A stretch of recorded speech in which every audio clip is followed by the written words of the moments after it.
नमस्ते दोस्तों। आज एक महत्वपूर्ण विषय में आपसे चर्चा करता हूँ, वो है मिडिल क्लास। समाज के बीच में रहने वाले लोगों में से एक वर्ग होता है middle class. Middle class, upper middle class, lower class. क्या फ़र्क है इसमें? आय का, बिज़नेस का, शिक्षा का और सामाजिक स्थिति का।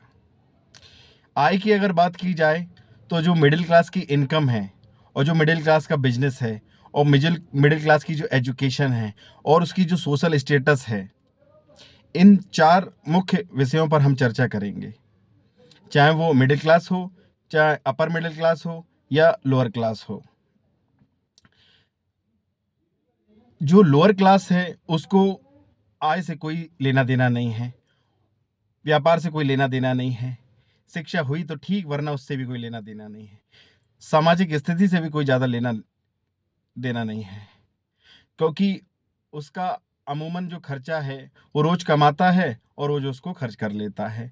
उनका ना तो इनकम से ज़्यादा मतलब होता है, ना व्यवसाय की उसको चिंता रहती है, ना ही शिक्षा से, ना ही सामाजिक स्थिति से।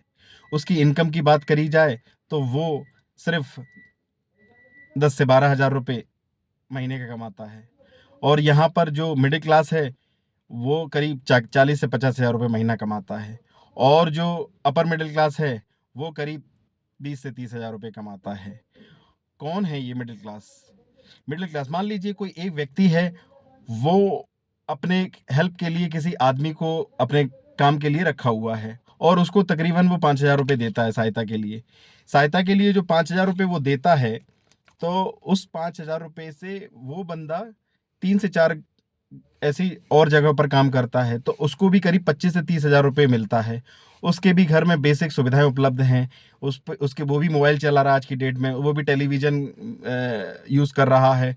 उसके भी घर में कूलर, पंखा, बाकी बेसिक चीज़ें हैं। उसने भी जैसे-तैसे करके अपना घर बना लिया है। मिडिल क्लास के पास में बड़ी समस्याएँ हैं दोस्तों। मिडिल क्लास बहुत बड़ी संख्या में है, और वो अपने प्रदर्शन, प्रभाव, दिखावे में, क्या दिखावा?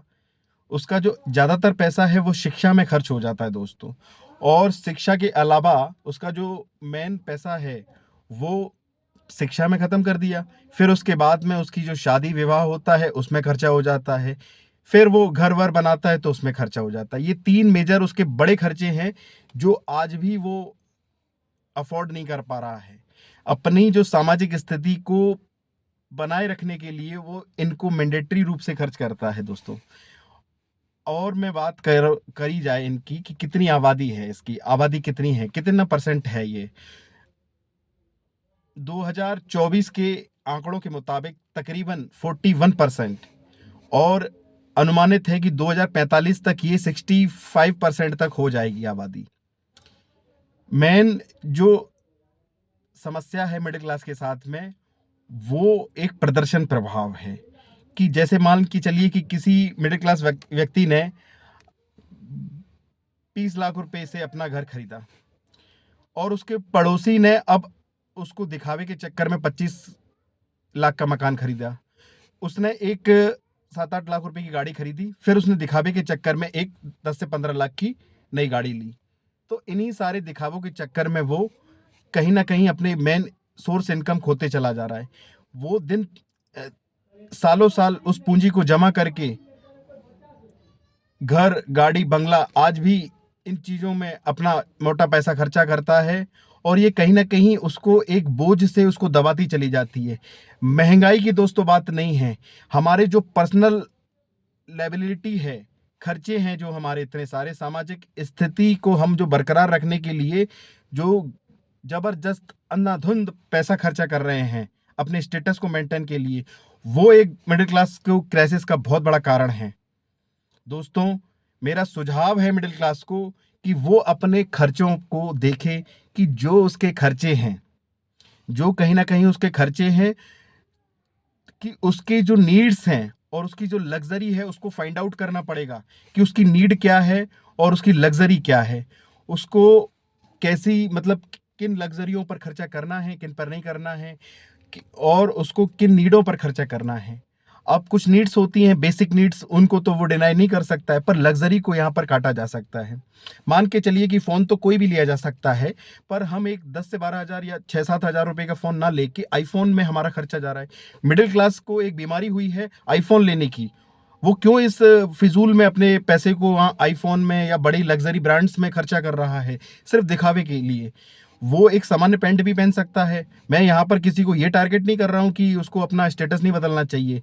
मेरा कहने का मतलब ये है कि आप अपने खर्चों को उतना खर्चा कीजिए जितना आप अपने आने वाले फ्यूचर को भी बचा सकें। दूसरा, निवेश नहीं करता है दोस्तों। मिडिल क्लास कभी भी इन्वेस्टमेंट की बात नहीं करता है। उसे आज भी एफडी की ज़्यादा से ज़्यादा एफडी करता है, उसके अलावा वो भी बिल्कुल लास्ट में जाके निवेश में यकीन नहीं रखता है। हाँ, कुछ लोगों ने शुरुआत की है, बहुत सीमित मात्रा में है ऐसे लोग। इन्वेस्टमेंट जो है वो वेरी इंपॉर्टेंट है मिडिल क्लास के लिए। मेरा जो सुझाव है, इमरजेंसी फंड, मिडिल क्लास के पास अमूमन देखा गया है कि उसके पास इमरजेंसी फंड्स तक नहीं होते हैं, कई बार हेल्थ इंश्योरेंस तक नहीं लेता है। लालच सबसे बड़ा, लालच में पड़ जाता है।